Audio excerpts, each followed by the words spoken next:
কালিগদের সাথে বিয়েবাড়ি অ্যাটেন্ড করা আমার এই প্রথম। ছিল আমার এক স্টুডেন্টের মামার বিয়ে। তো সেখানে প্রথমেই আমরা নিয়ে নিয়েছিলাম মিক্স ভেজ পকোড়া, যেটা খেতে দুর্দান্ত ছিল।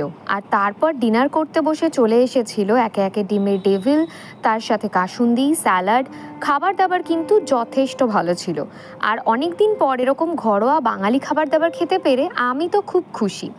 তারপর দিয়ে দিল ভাত, আর তার সাথে ডাল ছিল, ফুলকপির রোস্ট, কিন্তু আমি যেহেতু ফুলকপি অত পছন্দ করি না তাই আমি সেটা নিইনি। তারপর চিকেন কষা চলে এলো, যেটা খুব হালকা একটা ঝোল করেছিল, ভীষণ ভালো খেতে।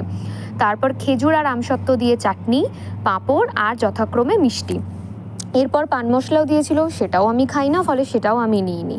তবে এদের যে জিনিসটা আমার সবথেকে বেশি ভালো লেগেছে সেটা হচ্ছে এদের আন্তরিকতা।